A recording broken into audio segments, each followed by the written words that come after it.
Was a dark day in Dallas, November '63. A day that will live on in infamy. President Kennedy was a riding high. A good day to be living and a good day to die. Being led to the slaughter like a sacrificial lamb. He said, wait a minute, boys, you know who I am.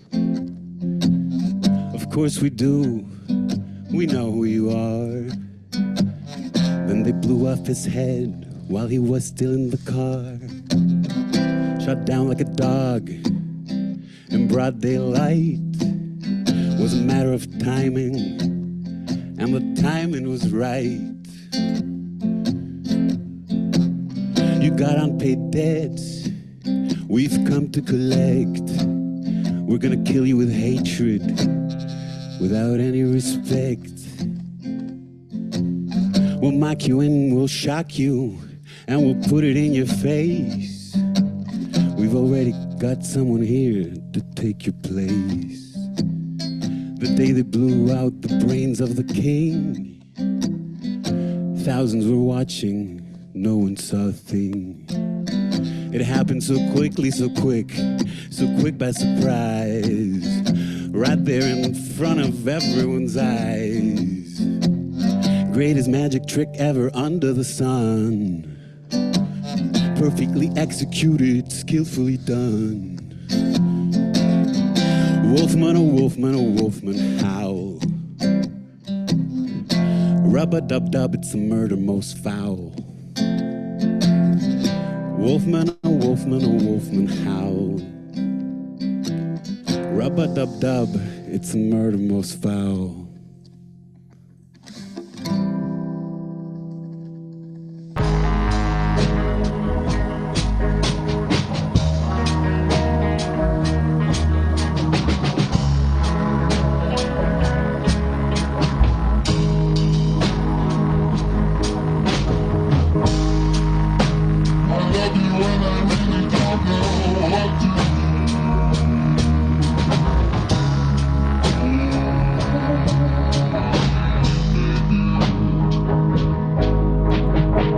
Ladies and gentlemen, Lex De Blanca here with us. How you doing, Lex?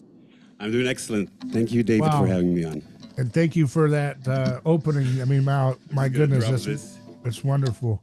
You don't want guitar sounds while you're talking.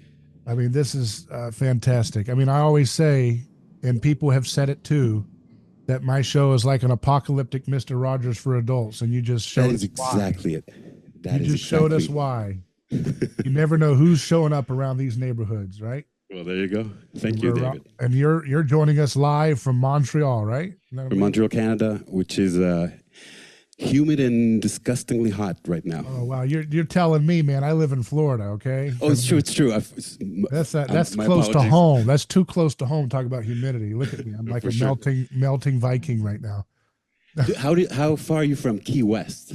Oh God, not far enough. Not far enough. For real? Yes, it's hot. We'll probably talk about that. Very hot. There's a Key West connection with the song I just sang, actually. That was a Dylan song, right? Bob Dylan? Yes, Bob Dylan. He wrote that song during the pandemic, actually. Oh, interesting. Wow. Or he released it during the pandemic. I don't know exactly. I wonder what he's going to write about this latest assassination attempt by the Uniparty establishment. But see, this is interesting. This is interesting because Bob Dylan's latest album, which he recorded during the pandemic, has like 3 songs that are like over 10 minutes about famous political assassinations. Wow. And the JFK one is like 17 minutes long. And I just sang like a verse, but it's like 12 verses long. It's incredibly long. That movie was that event was such a traumatic event for the nation losing its innocence, right? I mean, they always, Were you, I suppose you were not alive. No. During that time. Do you know anybody who was? Yeah, I mean, the boomers were around, and I mean, that was like everybody knew, where were you when JFK was killed? I mean, it was like a thing everybody talked about. I mean, that was something that really was the kind of end of innocence moment for that generation.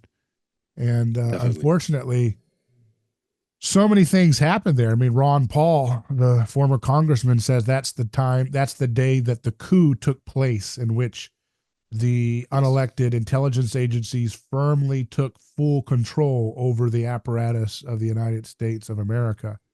truly. Uh, and so, you know, who knows what the actual, everybody has their theory. Some people say 1913 when the Federal Reserve Act was created. Yeah, everybody's got a thing, but that certainly was a very pivotal moment in the cultural imagination of this country. And my God, we came so close by a So millimeter to close. seeing a horrific thing. And, you know, unlike the JFK thing where all the footage was grainy and far away, and, you know, there's all these controversies over the tape and what's doctored. I mean, there's no way if that millimeter was just a few inches over or whatever. I mean, excuse me, if that bullet was just a few millimeters over, I mean, you couldn't have doctored that clip, and that would have been a horrifically traumatic video that would have been all over social. And how many kids would have been exposed to that HD video of Trump's face? I mean, my God, I mean, this is just horrific to even think about. And it's so audaciously insane and traumatic that there's a conspiracy element on both the left and the right that wants to say the whole thing was staged. It was not real. You know, that it was a matter of Trump falling down and putting ketchup on his face, which just But shows you this is a coping mechanism people can't handle to deal with the viscerality of life. It's a kind of coping mechanism, right? And I'll give you why it is, because some people don't want to humanize. They don't want to believe that the guy that they've invested so much of their time and energy and mental space to hating could have a moment of triumph that is so viscerally heroic. They can't make mental space for that. So they have to exclude it from the get-go and say must be staged, cannot compute. It's a massive psychological malfunction en masse. and do you think that they're like all the elements are sort of congruent? They all make sense together. Who this guy was, what, Yeah. where he was shooting from, like all that stuff. No, none of that makes sense. Yeah. So that's why I'm saying Yeah. that there's enough leeway in this. Even if we had all the 8K cameras in the world and all the footage possible, there's still something about this that is elusive, Right. that we're never gonna quite grasp. And I had that feeling immediately as I saw it. Like I saw Tucker Carlson tweeted the picture. Like I saw the picture maybe 30 minutes after he posted it. Yeah. And I remember having this feeling of, it was like déjà vu. I was feeling like, oh, I've seen this before. Yeah. You know? Yeah. Like there's an element of something satanic that we all saw together that is Yeah. sort of beyond the image. Yeah.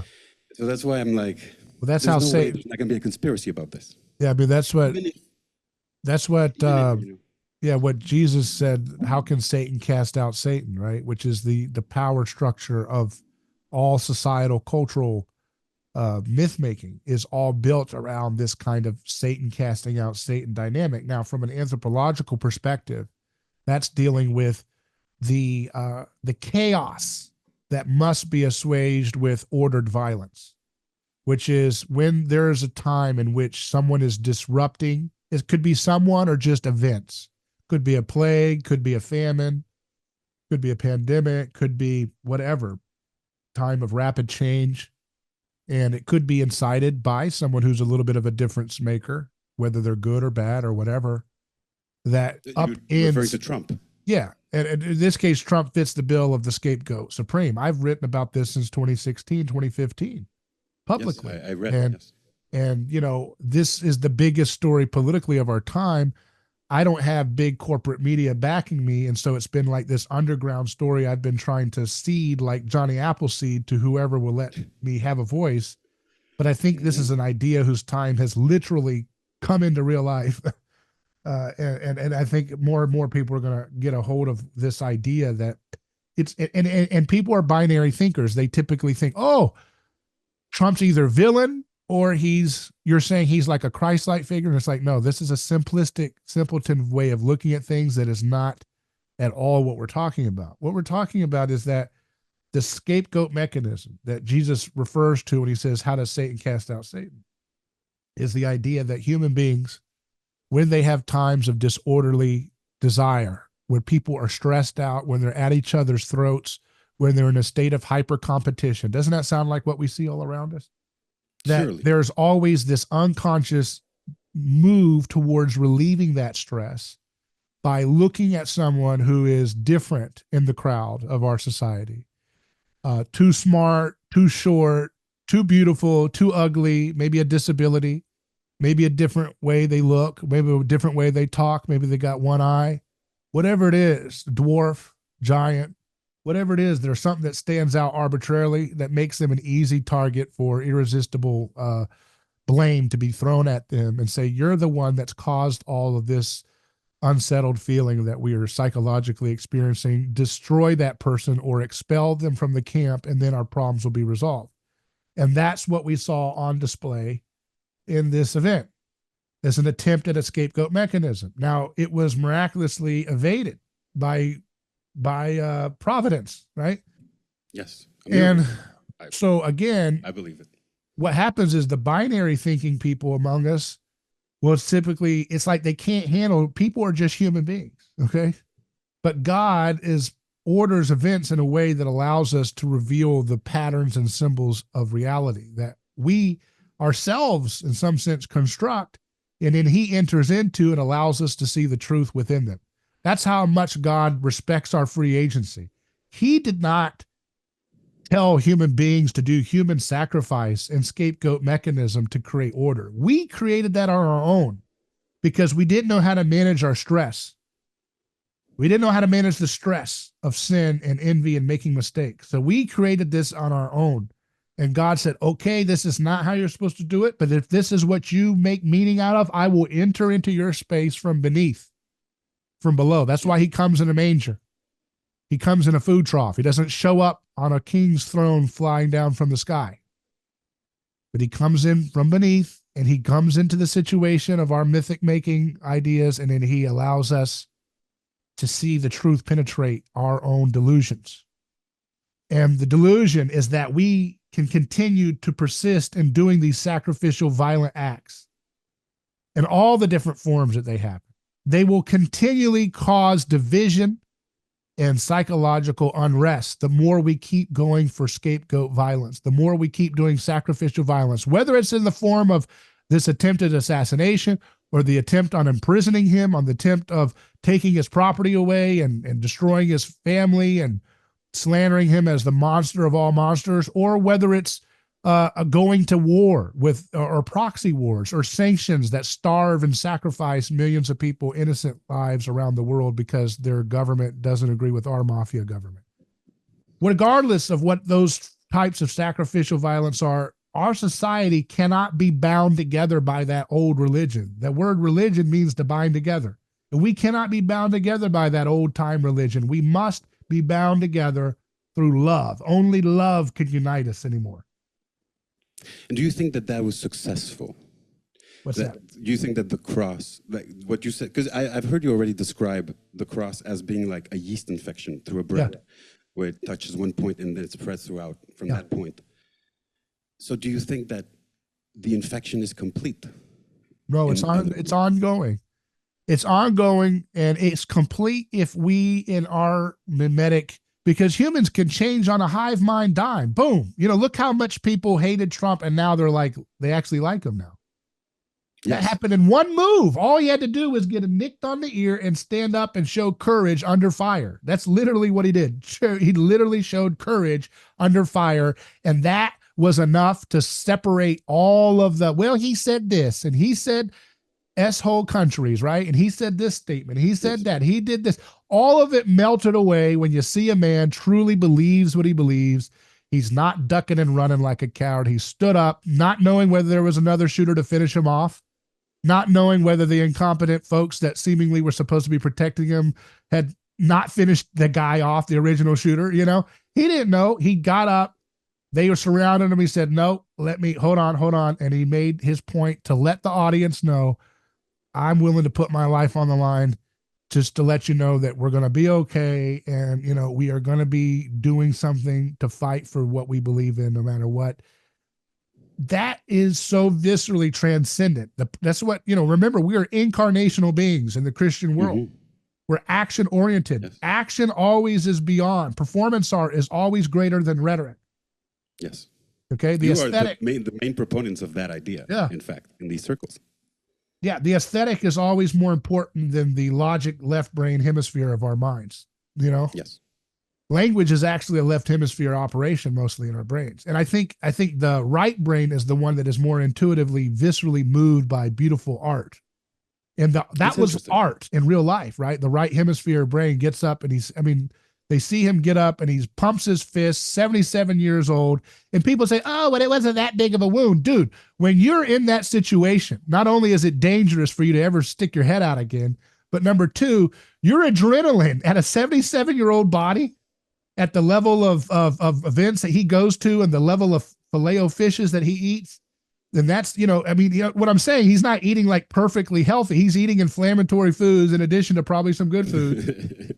So he's got a lot of stressors in his body.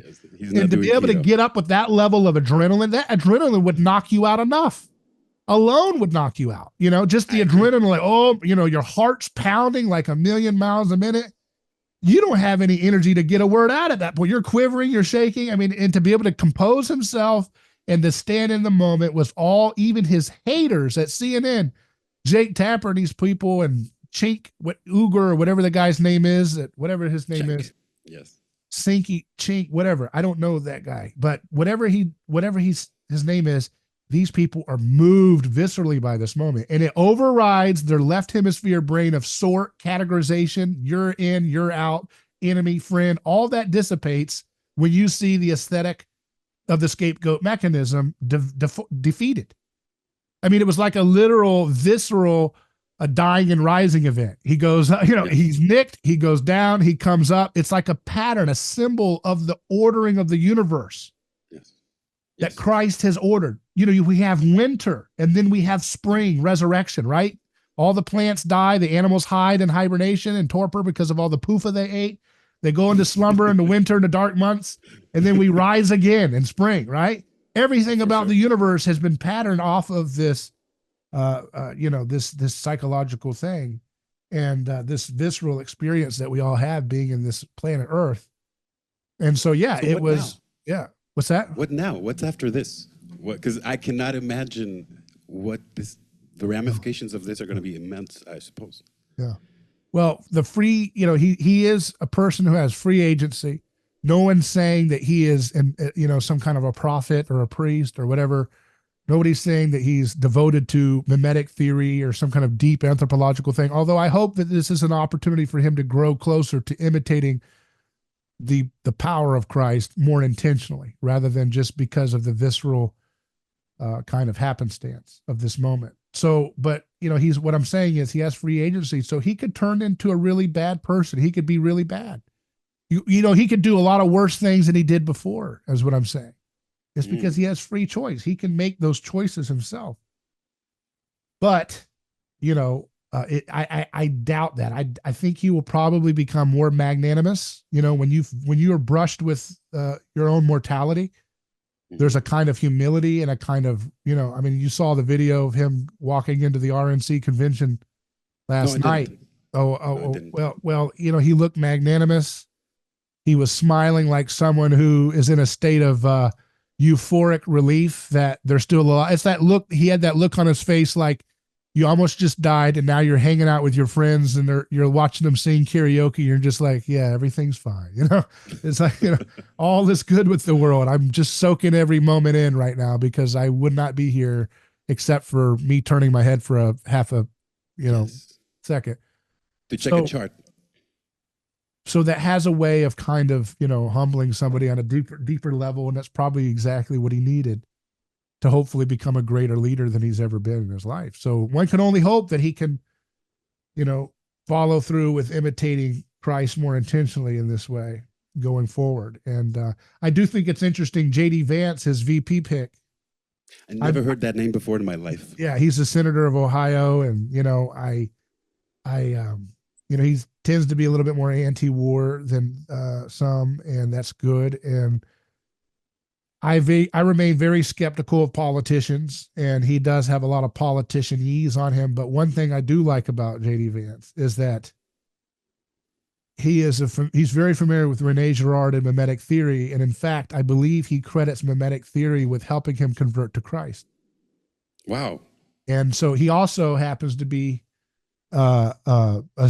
skeptical of seed oils. So here's the one guy in news media who's been talking about Rene Girard, mimetic theory, and seed oils pretty much alone in news media for a decade. And here we are watching now, just a few years later, the VP potentially be a seed oil disrespecter and a mimetic theory fluent guy. I mean, that's pretty cool, man. We have to just give props to God for that one. Are you familiar with the whole PayPal mafia kind of situation? Yeah. Are you aware of the connection with Girard in that regard? Well, yeah, a lot of them, you know, Peter Thiel was a student of Rene Girard. I know that. That's big. I know that. I don't know about the other guys as much. I'm sure they're like Elon Musk is probably like superficially aware of Girard because it is something talked about in that circle, but I don't know to what extent he buys into it or whatever, but he seemed to be moved by that. You know, there's something that I think is a lesson here. There's a lot of folks on the right. I call them the little Caesars. And these are the folks that want the little dictators. They want the little authoritarian stuff. And they've been craving this for years because Trump has that machismo vibe to him. And so they wanted that kind of thing. They wanted him to lean in, double down on the aesthetics of a dictator. And the thing that I always have a problem with is that they have no idea of anthropology, you know, because they don't understand that Christ has destroyed that kind of heavy power, top heavy approach to getting things done. And there's nothing more powerful. I mean, I saw that Jake Tapper was putting out, or was it Ezra Klein or somebody, one of those Democrats was saying, you know, look, I'm hearing from top Democrats that they're willing to just surrender to Trump winning. And I was like, these little Caesars that talk a big game about, I read Machiavelli, I read James Burnham, I read these Italian political philosophers, and I know what real power dynamics are like. I mean, these people have no clue what they're talking about, because when you see just a little bit of the scapegoat mechanism being defeated in a visceral moment like this failed assassination, you see the magnetic aura that makes opponents literally say, I'm about ready to tap out. When have Democrats ever said we're going to just tap out about Trump? It wasn't until he got closest to imitating the cross in his life that they said, I think I'm just going to tap out. I can't beat this level of power. That's what I'm talking about. And nobody gets it. Not even the conservatives.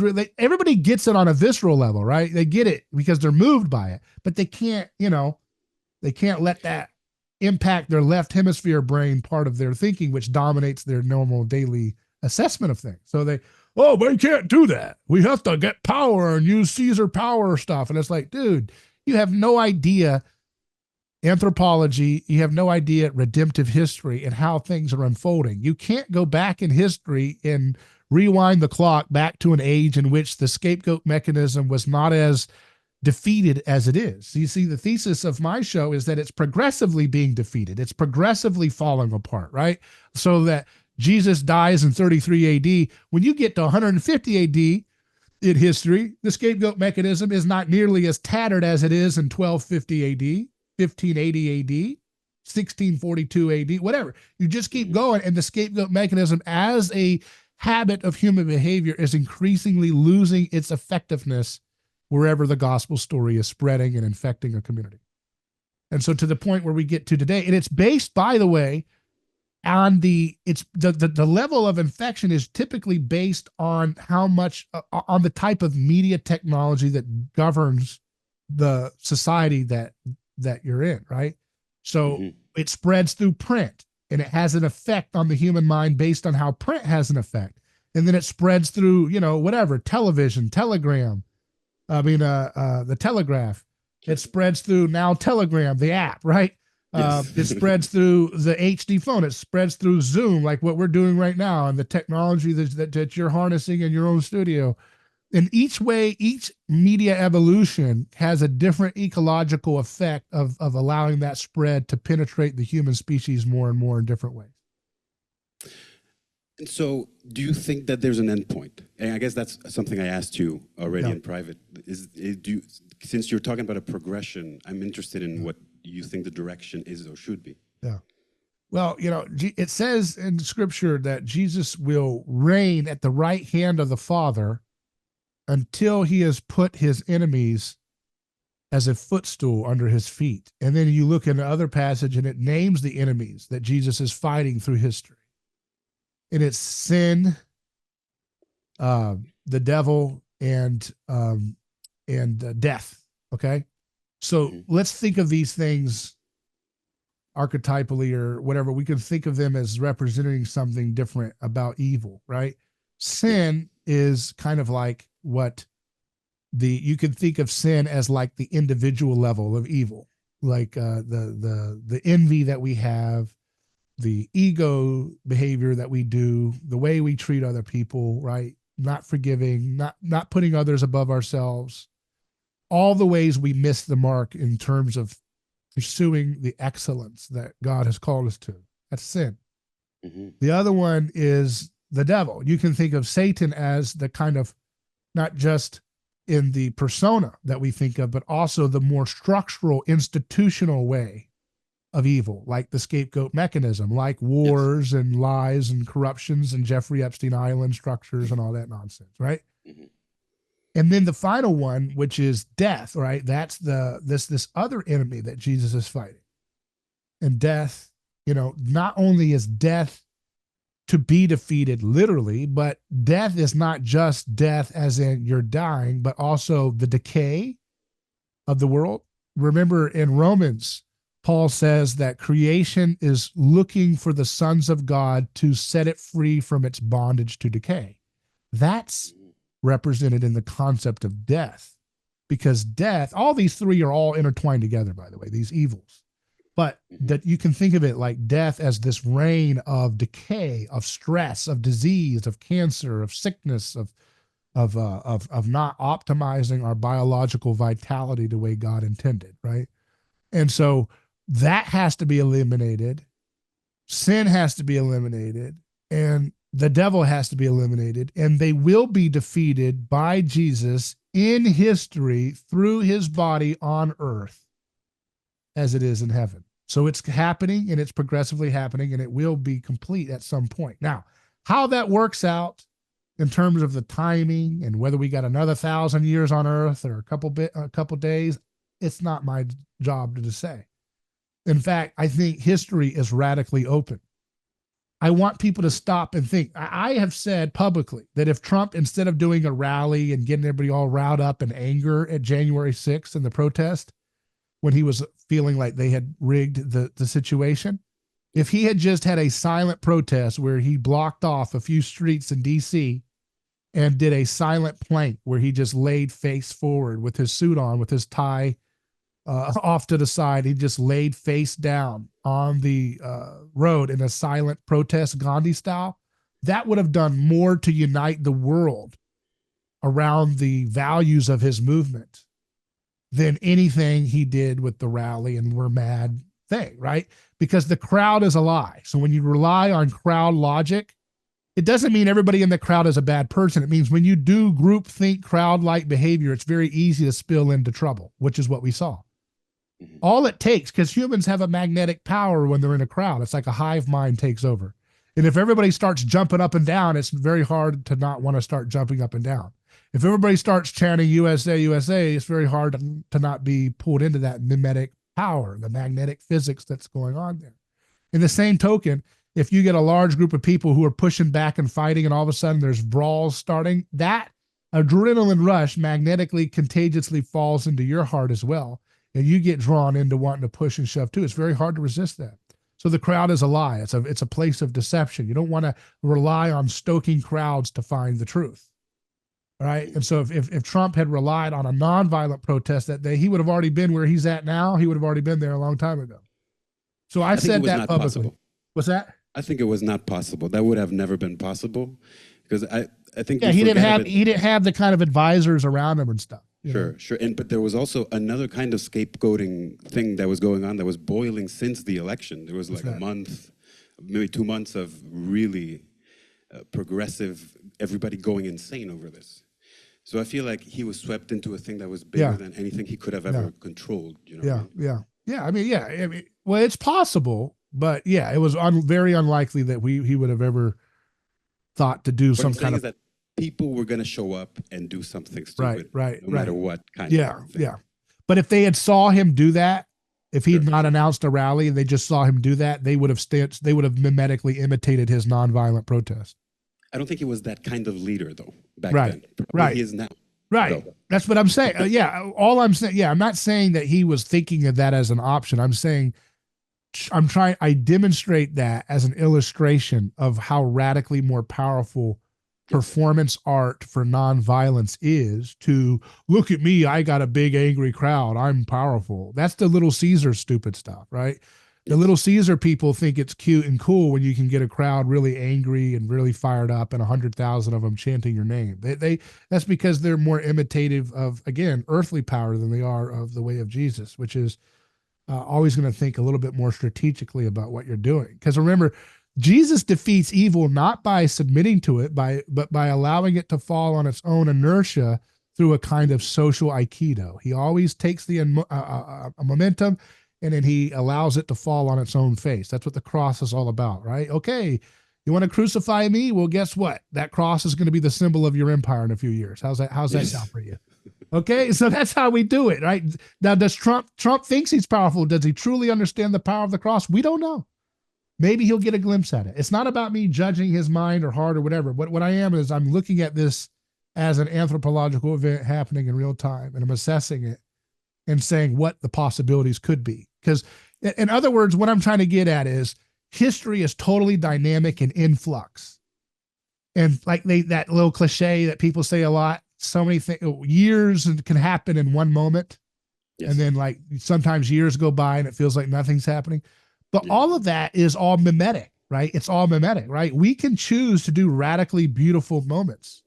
And of course, you can't choose to have the level of drama that happened with missing a bullet by a millimeter. But you can choose to live into those moments every day in your life when people who hurt you or shame you, and you can like beautifully transform that into love and forgiveness and the disavowal of continuing the reciprocity of aggression. And every time we do that, we bear the kingdom of heaven more manifested into the reality of the earth. The kingdom of heaven continues to grow. And so to the extent that people start to choose to live into that intentionally, instead of just stumbling onto it sometimes, the kingdom of heaven on earth can come tomorrow. It's all radically up to us. We can snap into a mimetic hive mind of Christ imitation tomorrow if such an event triggers such level of irresistible imitation of that grace that they see in that moment. That's why Jesus says, you are my body on earth and you will do greater things than me. He wasn't being cute there. I always like to say that to people, right? Everybody thinks he's being patronizing. Like when a little kid, barely hits the T-ball and he, wow, you knocked it out of the park. That's like people think that's what Jesus is doing there. You could do greater things than me, little guy. Don't worry. It's like, no, dude, that's totally wrong. And I think most Christians don't even think of it like that much, but they feel that's probably what he's doing, right? They feel like that. He don't really mean that. I mean, he's God, he's Hercules, and I'm just a little lowly worm. And that's why I'm going to keep going along with the same stupid group think in my life. No, I see that's the mistake right there. I see that all the time. Yeah. Like that's sort of, we spoke about this also, that sort of Christianity that is sort of a perversion of what the real message is. Yeah. Like every step of the story has been turned into some sort of, like a fairy tale kind of story that is not what it is. Like what we're talking about is something more deep. Like what you say about the cross, for example. Yeah. I've never heard that ever before. Yeah. In church, I've never heard it when I was with my grandma when she was praying. I've never heard any of this kind of talk. Even though I've been exposed to Christianity, I wasn't exposed to this kind of Christianity. What do you think of that? Because again, remember, that's a testament to the power of the power of aesthetic, right? Is that those things that I'm talking about, when you hear them and you resonate with them, or people get goosebumps thinking about the cross in this way, it's that they're connecting to a divine truth that they have felt in various ways, but they never had like logically left in a left brain linguistic way presented, right? So they feel the visceral power of the cross, even though on their left hemisphere dominated brain, they're orienting their mind towards the lower resolution interpretations of what's happening on the cross. Does that make sense? But Yes. but God's mercy is more powerful than our backward ideas that try to dumb down or reduce the majesty and the beauty of what's happening in those stories, right? God is still able to get past that, because Christianity is an event that changes our perception of reality, irrespective of what the church does. That's a dangerous thing for me to say, because a lot of people are very, whoa, nothing good. No, that's not true. Because here's the thing, we know, think of it like this, like a metaphor. Jesus said that the church is going to be his body on earth, right? Mm-hmm.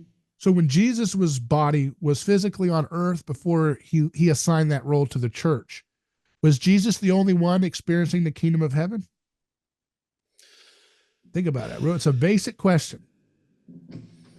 Before the new covenant, you're saying? What I'm saying is that Jesus was not the only one who was in heaven or going to heaven or whatever you want to, however language you want to use it. Okay. There was his disciples, and then there was those who were following him who weren't even a part of his official disciple apostle group, right? They were just people in the crowd coming by and leaving. And then there were people like the Magi, the three kings or whatever, right? That were looking at astrology and found Jesus. Okay. That's not, I mean, they didn't go home and like abandon everything they did and get out their quiet time Bible study every morning. They still probably kept whatever their worldview was that allowed them to read the stars and find Jesus and go to a far off land. You get what I'm trying to get at? They didn't read The Purpose Driven Life by or whatever Joel Osteen tapes after they went back, when they got back to Persia. Okay. So, or Babylon or whatever. So, what I'm saying is that the people who are able to perceive a difference in reality about what Jesus is doing in history are not only contained within the body of Jesus, whether it was his body or else his church body now. Okay. So the perception, that's a very important idea. Yeah. The perception is still changing in our species, even outside of the official church doctrines and teachings and so forth, because this gospel is an effect on the human species, regardless of whether they're accepting it through a kind of logical, doctrinal acceptance in their mental assent. Does that make sense? Yes. But it also implies that this is all inevitable completely. What do you mean? Flesh that out. I want to hear some more. Well, that this arc that you're describing, it's like we're in the middle of it. So it feels like it's an incomplete thing, but it's really a complete thing. It's just that we haven't seen it manifest in the world. Right, but right. It is more and more as it goes, is what you're saying. Yeah. Sort of thing. Well, remember when Jesus was... has to spread more and more and more. Right. Remember when Jesus was heading into Jerusalem, and they were laying down the the leaves and everything to sing his name, that the chosen one had arrived, right? And he was riding on a donkey, and the religious leaders said, "Hey, tell those people who are saying you're the man, you're the man, you're the chosen one, you're the hero we've been looking for." Those are the songs they're singing. And the religious authorities say, "Tell those people to be quiet." And he responds to them by saying, "When those people are silent, the stones will cry out." He's quoting Habakkuk chapter 2, a prophet from the Old Testament. Habakkuk chapter 2 says, when these stones when it says, the stones will cry out for justice. And then it says in that same chapter that the knowledge of the Lord will fill the earth as the ocean is wet. In other words, what we're seeing here is that Jesus is making a prophecy. He's saying all the hidden victims under the stones of every wall, of every culture, of every city, of every town, these hidden victims literally sacrificed in a cornerstone ritual, sacrificed at the foundation of a bridge built in Japan. Those victims are going to cry out when this crowd is silent next week when I'm being persecuted and nobody comes to my aid. The whole world's victims, the hidden scapegoats, the hidden underdogs, the hidden misfits of the walls of our cities will be crying out for justice after my crowd sells me out. So he's making a prophetic claim about what literally happens. The next week, the crowd sells him out. They don't have his back. They're either quiet like his apostles or they're going along with the, yeah, kill him. Peter says, I don't know the guy. I don't have his lame accent. I don't know what you're talking about. Right? He's doing everything he can to disavow the man that he said he would go to his death fighting for to help him not die. So whether Peter says, I'm willing to kill to help you stop dying, or whether he's saying, I don't know this dude that you say I have a similar accent to, it's the same thing. It's the mimetic conformity to the crowd, right? Because the crowd wants a Messiah who wants bloodshed and revenge. And that's what Peter wanted in his earlier state when he said, Jesus, don't tell me you're going to go die on a cross. Come on, you got a movement here. We can turn this into a campaign. You're going to get a speaking slot at the RNC or the DNC. You're going to be the speaker. You're going to be the president. We're going to run this place. We're going to get rid of King Herod. We're going to get rid of the Romans. And you're telling me you're going to go die on a cross? How is that going to solve anything? That's what the Little Caesar types are still saying 2,000 years later. Don't follow Christ. That's not how we're going to have justice. Don't literally be nonviolent. You got to use the wields of power. I mean, and so I don't know to what extent MAGA is ready for this message, but the opportunity is always being seeded with these events to get slower and slower and slowly more and more aware of what the power of God is really all about and the power of the imitation of Christ. But going back to that story, so Jesus is saying, when this crowd turns on me, the stones of the walls of every city around the world will cry out for justice. And that's exactly what we see. The more Christian China gets, the more they will wrestle with their hidden victims. The more Christian and gospel saturated all these other nations get, the more they will start to think about the way they've persecuted people, the ways in which they have hurt people, the ways in which they've jailed people for nonviolent victimless acts or for political persecution reasons. The more that they see this stuff, it will be a spread of the gospel, right? And so Jesus is making that prediction, and then it comes to pass. And so that's what we're dealing with right now, is that the stones of the walls cry out. And that includes not just those who are the lepers, not just the poor, but the billionaires like a Trump. You can't scapegoat anybody. That's what the whole point of the Bible is. The king should not be scapegoated, and neither should the peasant. And that's the reconciliation. That's the lion and the lamb laying down, right? You don't scapegoat the pretty person because they're too pretty and you just hate them and you want to throw eggs on their face and run them through the humiliation ritual of exclusion and cancel them and get them fired. And you can't scapegoat the ugly person who's got a disfigured face. The left wants to scapegoat the pretty person, and the right typically wants to scapegoat the ugly person, or the person who's a minority or something, right? All the time. You see that. That's the impulse of both sides. We got to take this person down because they've got too much privilege, or we got to take this person down because they're too weird or ugly or whatever. But the problem is now we're so subdivided into little subcultures that every subculture has their own flavor of scapegoat of the month.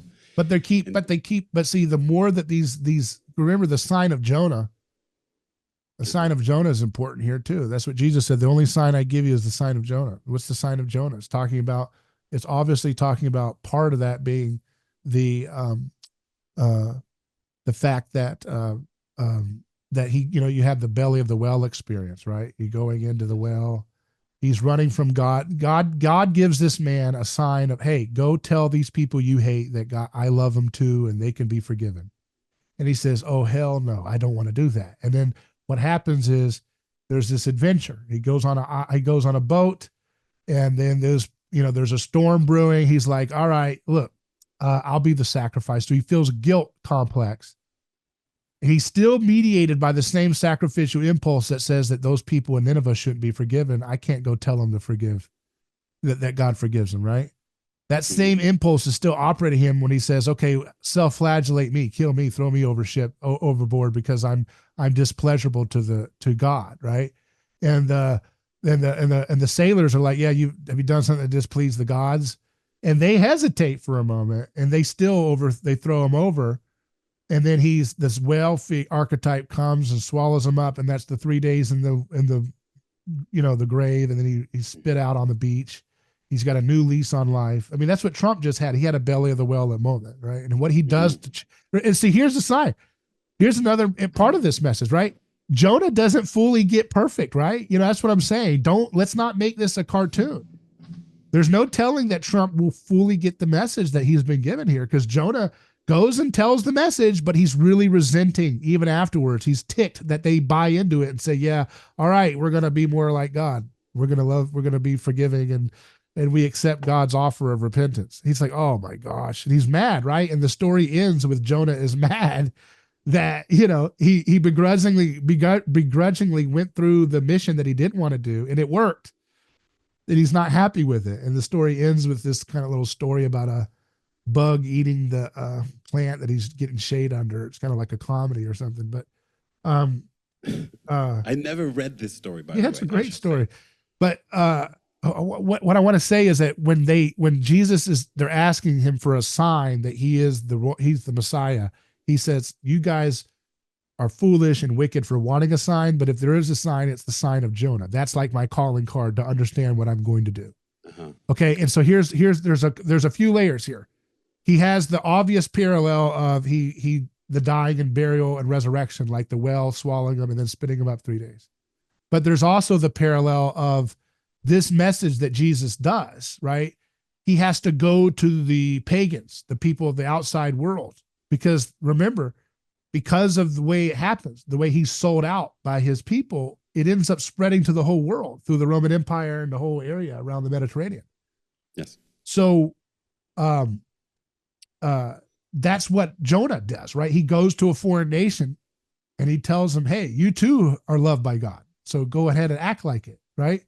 That's what Jesus does, right? He goes and tells his own people, they reject him, and then that message goes to the whole world. The whole world is offered the repentance message that Jonah offered to Nineveh. And of course, the sign of Jonah also lets us see that people who say that they represent the way of God resent the effects of the gospel taking hold of people, because it means that you can't hate your enemy as much, right? You have to learn to stop. Okay, well, we can't hate the leftists, we can't hate the commie, we can't hate the LGBT or whatever rival that we're supposed to be at enmity with. We have to let that go, right? And when they accept God and they repent and they go in a different direction, we can't be begrudging of that, right? And we can't be like trying to create this two-tier system where, well, you're suspect still, you're not quite like us. That has to go, right? And that's why the left, by the way, has always been more powerful culturally, because the left is more effective at imitating the aesthetic of the cross, typically. Right? Oh, that's interesting. Yeah. That's why the left is the dominant, hegemonic, ruling world. What's that? Can you get into that a little bit? How the left is because the left, and I can get into theories as to why that might be, but just a description of how it is, the left is the one that's in the artist class. That's what we were going to talk about. I want to ask you about this as an artist. So a good segue. The artist class class of people who are artists. Yes. Now, I'm a little bit populist about art. I think everybody is a performance artist. They just don't know it, and they need to lean into it and live into that. And I think the confines of what is art is going to radically change in the next few years because of this accelerated media economy. The accelerated media ecological effects of HD cameras and all these things is going to continue to allow people to awaken to their potentiality as artists, right? But artists, properly understood as the ones who are the ones more likely to pursue a life of art intentionally, tend to be the ones who are misfits, underdogs, the people who would be scapegoated, a little bit different ones. And because of that, they are a little bit closer in proximity to the psychic space of the position of the scapegoat in society. Right. So they are the ones who are more likely to be the first to say, hey, we cannot have this kind of treatment of blacks, of segregation and lynching and so forth. Hey, we cannot have this kind of treatment of women, or or treating people in a certain way. And so the left tends to be the ones most sensitive, because they are made up of the artist types that are imagining the perspective of culture in new ways. And those new ways are always going to be in proximity to the position of the scapegoat, of the one who is a little bit different. And that's why the left tends to dominate culture, because they are the ones that are the tastemakers, right? They're always looking for the thing. Remember, Jesus says, behold, I make all things new. That's not a very conservative statement, is it? Right? That's something that God is always making something new. Right. And so I've always said that to really be Christian is to be the true progressive, right? It's to see things in the future and to live them out today, right? You see that history is going somewhere, and being able to see around the corner before the crowd says it's okay to do so, that's a good thing. Now, Yes. Because the left has had so much power for so long culturally, it's become a kind of stodgy, reactionary, authoritarian, right? Yes. A cadre of people and values, right? And that's why there's a mishmash where the right has become the avant-garde kind of the misfits, because they've been so proportionally out of power culturally. Yes. That they've had the position to be able to viscerally fill the position of the scapegoat more. And they've been able to live that out. And that's been attractive, right? To people. Because remember, these powers are always being they're always swaying the people in the middle, who are the centrists, the moderates, or the people who are more normies or whatever. And they kind of sway with whatever movement feels the more viscerally like Christ. Oh. Yeah. Because everybody's hungry for Christ, but they don't want to do the hard work of becoming like him, but they're still emotionally and artistically and aesthetically moved by that which looks closest to Christ. So remember George Floyd, that they were doing baptisms where he died and stuff, right? They were craving for that Christological power that they felt in that man as a martyr. Martyr's energy is everything, right? But the true purpose of imitating martyr's energy is to teach the message of mercy and forgiveness and nonviolence. But so often these ideologies end up redirecting that martyr's energy into, well, let's get power and authority and let's dictate. You know what I'm saying? Because it's hard. It's hard. Just like Peter, these people were around Jesus all the time, and they still were like, hey, no, you should be a leader. You should be a king and impose your will by force and violence. I mean, they literally sat under Jesus's tutelage for 3 years, had breakfast, lunch, and dinner with him, and coffee, and they still didn't get it. So we're 2,000 years later, we don't have that privilege in the same way. We have a different kind of privilege in the way in which we have all of redemptive history to look at as a map to understand where we're going, right? Sure. They don't have that advantage, but they did have the advantage of being able to literally talk to Jesus every day as his coworker, and they still missed the entire centrality of his message. But we are still, like you said, we're still missing much of the point of his message to this day, right? Yes. Even to the point where it's like, well, I need Trump to save me. No, you don't, right? And the fact that you think that is a sign that you don't know what it means to imitate Christ. Sorry. But it's okay. I am not judging you. God is merciful, and he still saves us despite our delusions and our false views of him, right? Because he looks at the widow's mite, and he sees that little mustard seed of faith that we still have, and that's what he uses to do good things with. He does a lot with a little, But how does the artist now wrestle with this? How does he integrate this even into a practice that is workable? That's one of the big questions I have as a music producer, as somebody that looks at culture in general. Yeah. Well, you just bore witness to the persecution of a victim yourself, right at the beginning of this show. So that's an example of how it looks. I don't know. It's how people. Not everybody's Bob Dylan. Yeah. not everybody. Yeah. I mean, and sometimes you're still going to have to sing songs about breakups and stuff. So, you know what I mean? I don't know what that has to do with, not all art has to be fully, like it's not propaganda, but what it is, and to be honest, the music side is a much more interesting thing for me too, about how do you bear witness to, besides lyrically, that song is kind of on the nose in terms of seeing the lyrics part of it. But, Yes. I don't know how, other than the fact that I'll say this, that every time music and art is beautiful, right? It's a testimony to the power of God and the beauty Yes. and life. And, and we should lean into that, and we should embrace that beauty, because beauty gives you hope, and beauty raises. Now we're going to get into a biological level that I think that, our thyroids are impaired by stress, by all these damaging foods and things that we experience, events that happen. And most of our thyroids, whatever size you are, skinny people, big people, whatever, the thyroids are greatly impaired, and they have high stress, high cortisol, high adrenaline, high estrogen. And I think that one of the things about being Christian is being able to learn how to take care and love your body and set your mind free from this bondage to decay, right? Because when you are doing things that invoke wonder and awe and euphoria, your mind is set on that which is godly, right? And beautiful and triumphant and glorious. And when you're in that state of mind, rather than in a state of despair or selfishness, you're in a low stress state. You're in a high stress state when you're there. You're in a low vibrational.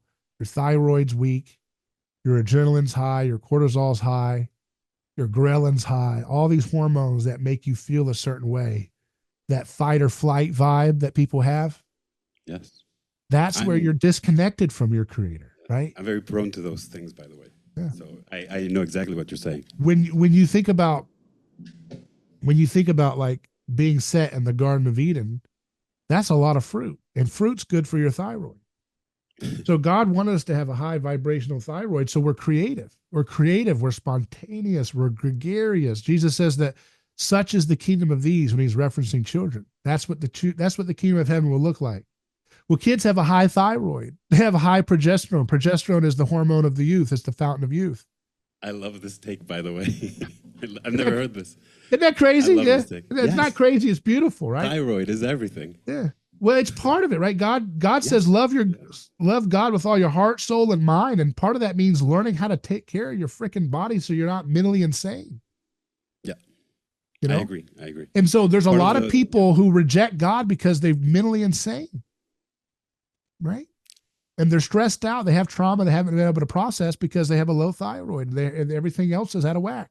I mean, we have convinced the public that estrogen is the female hormone when Dr. Ray Peat, the great late Dr. Ray Peat, was clear that it's progesterone that should be identified as the female hormone, because progesterone is basically women at their happy, gregarious, optimal state. And then stressors and everything else makes estrogen way higher than it needs to be, which makes the more negative aspects of the modern female culture more expressive.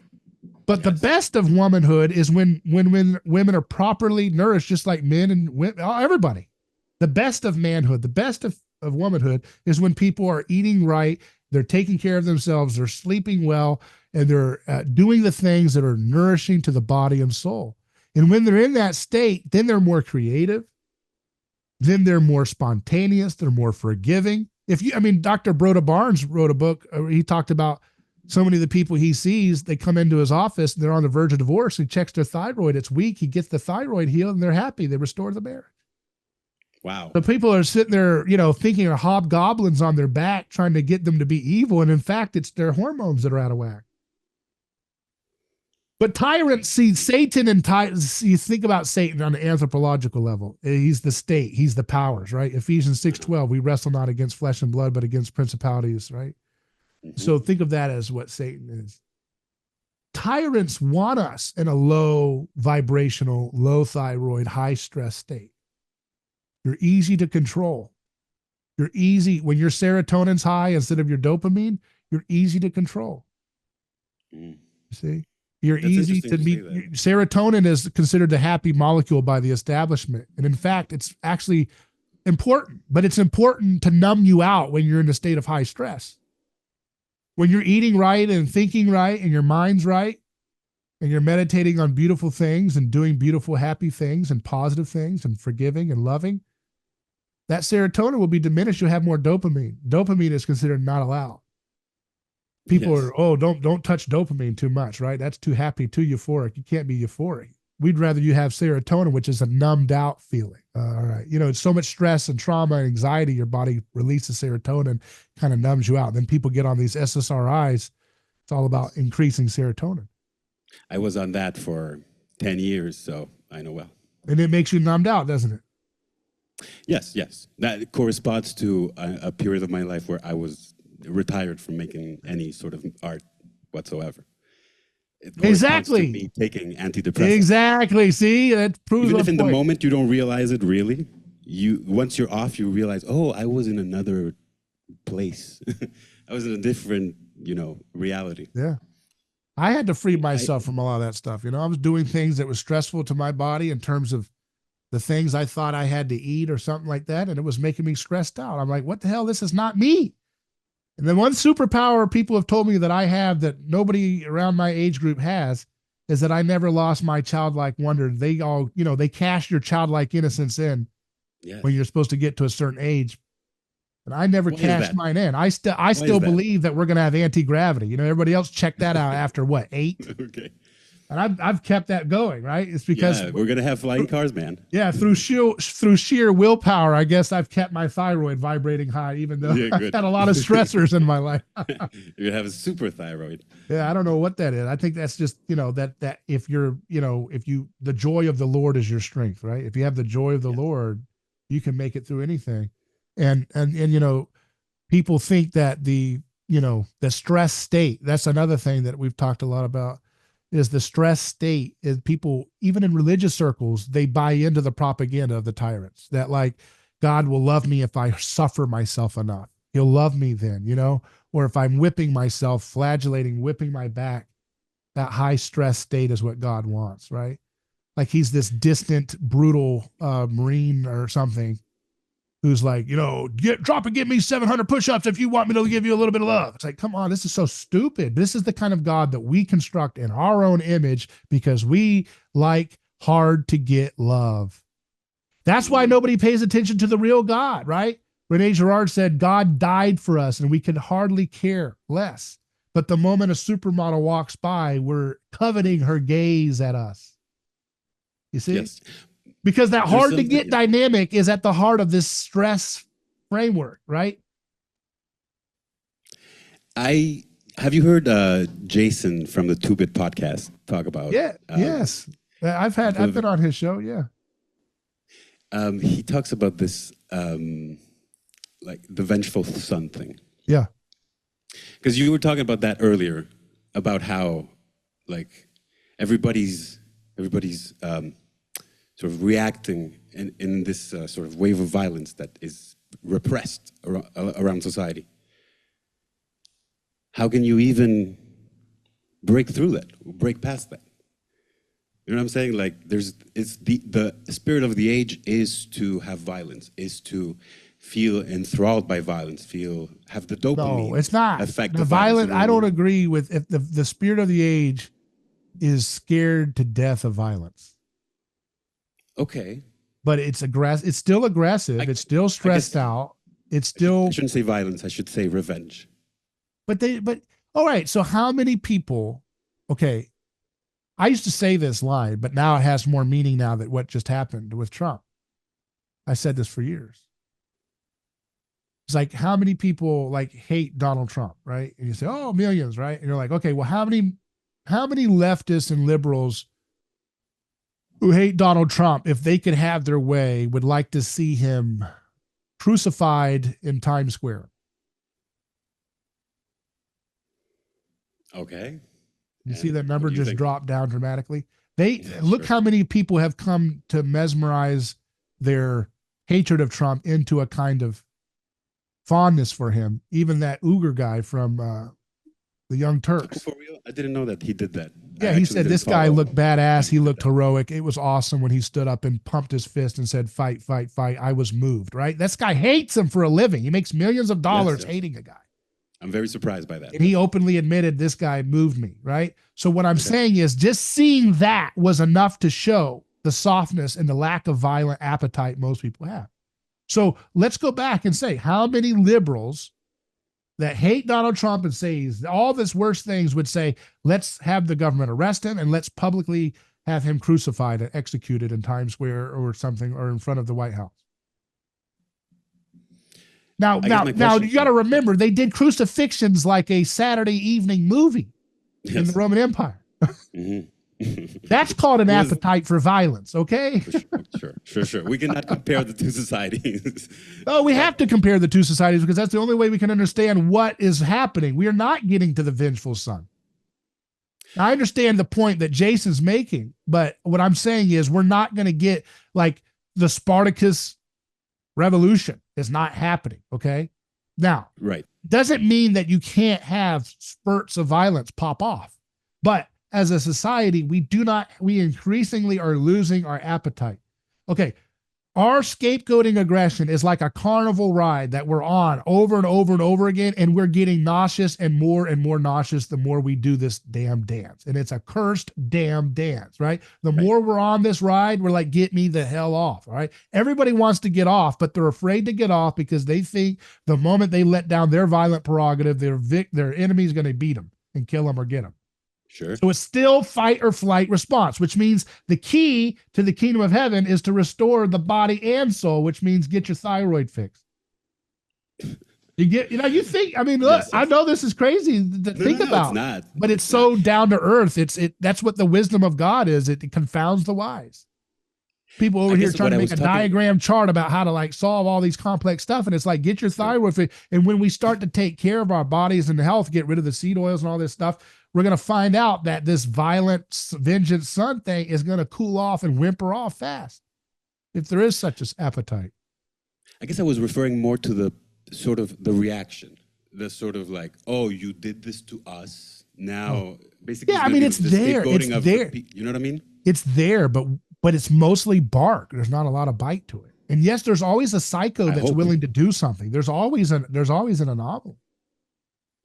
And there's always the FBI. The FBI is great at producing anomalies. They spend their whole lives figuring out how to produce anomalies and really take care of them and feed them and clothe them. I mean, that's their whole purpose in life, is to find those anomalies and get them out of their bird's nest and fly. Go fly, my child. Fly. Free.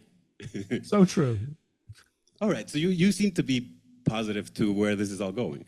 It can go very destructive in a hard second, but I am confident in the power of the one who unfolds history, right?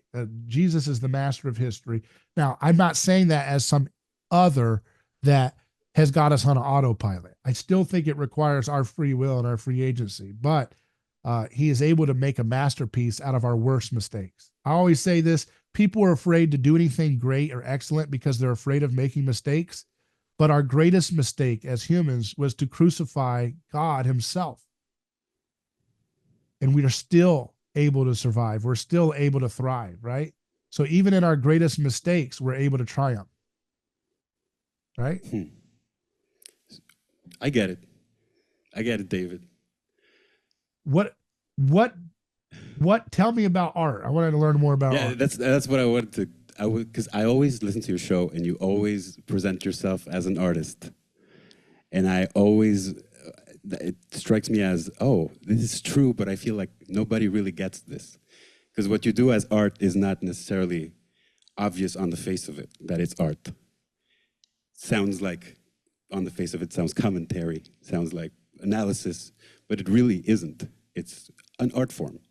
So if you could talk a little bit about how you consider these things as an art, and how you came about to doing this. Well, like I said, everything is art.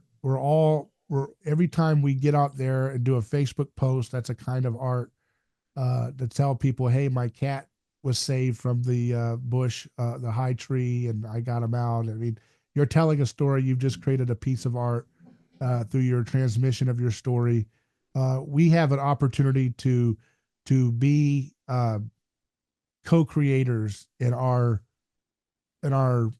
cultural reality and the stories that we tell and the way in which people are stirred to love other people, to help other people, and our opportunities are abounding. They're everywhere we look. You know, I don't know, I don't think about what I do as I have a desire to help show people the truth. And the way you have to sometimes do it means that you have to think a little bit more intentionally about how you present that with, you know, a kind of presentation that people will be able to grasp and enjoy. A lot of people, they're all stuck, like I said, in the left hemisphere. They want to hear about the logic, they want to hear about the rationality. But at some point, that's not what really moves people. Like that's the problem with like the libertarian philosophy is they think, well, we can intellectually convert people to our philosophy.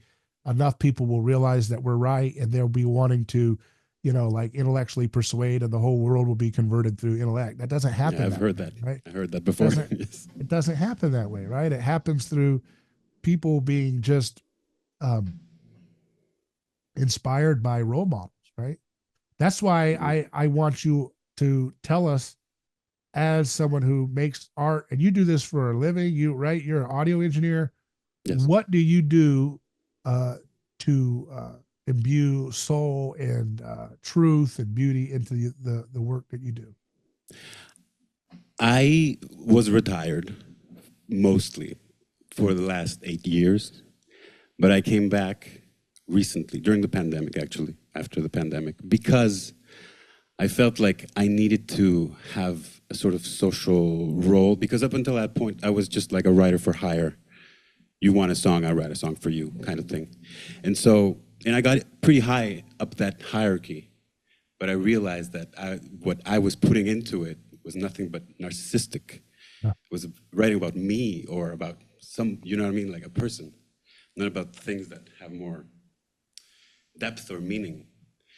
And so I came back with the main purpose to, in fact, mentor the next generation and show them these are the mistakes my generation made in terms of how the art went or the music went. And so don't make these mistakes. Try to, try to be with Christ. Try to have a higher purpose. Try to heal yourself. Try to be healthy, etc. All the things that you basically outlined. I try to translate this for artists who are either starting or are in the underground or are somehow, in the midst of breaking or, becoming professional. So yeah, I wrestle with a lot of these questions because I basically use your content and content of this kind to sort of generate ideas to transmit to them. Yeah. The Zoomers, basically. So that's my purpose, Right. essentially. Can you play us a song or leave us with a song here as we close out? Absolutely. When you try your best but you don't succeed, when you get what you want but not what you need, when you feel so tired but you can't sleep, stuck in reverse,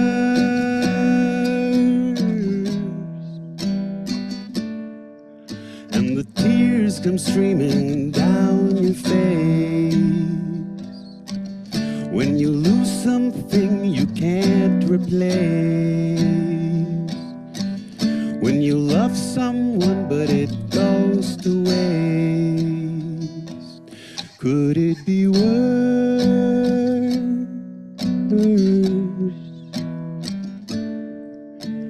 Lights will guide you home and ignite your bones, and I will try to fix you.